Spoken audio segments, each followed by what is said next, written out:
tenenina foana hoe tsy mety io ataonao io, de mbola be titoy any jereo nefa mahazo anao io.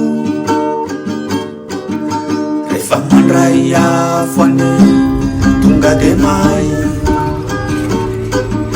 vao mitelona sidranao defa bahibahy sy lalànagnane ny fiainanantany mampitoza amina tamin'ny akany tao an'izany. Efa tenenina foana hoe tsy mety io ataonao io, de mbola be titoy any jereny efa mahazo anao io. Ny mpamily tsy mahay mamarina kady fa efa nomenanandro manimbatsika jiaby. Ny jiro anen'omby izy tena tao anazava rehefa mandeha anaty aiza de mila mazava. Efa tenenina foana hoe tsy mety io ataonao io, de mbola be titoy any jereo nefa mahazo anao io. Fimpiro ty safidy anao tsy tonga saina foana, fa mianara amisaina amizay mba tsy hanaonao foana. De sekoly sy mpampianatra amin'izy de mampianatra isaina, fiarahamona mila olona mahay de reo tsy maintsy andrandraina.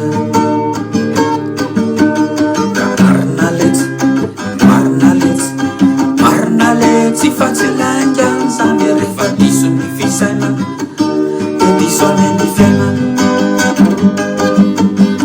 Marina letsy, marina letsy, marina letsy fa tsy laingany zany, marina letsy de rehefa marina de ara ohatrany.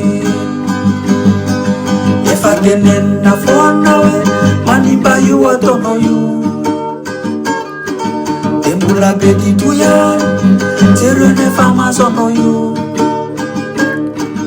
Ifimpiry lafo teo enao tsy mankalesona foana, lomandainga mamijaly mbola tina ihany.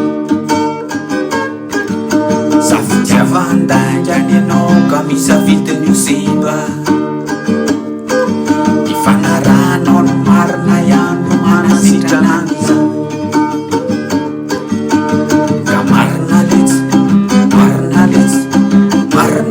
Tsy fa tsy laingany zany, marina letsy de rehefa marina de ara ohatrany. Marina letsy, marina letsy, marina letsy fa tsy laingany zany,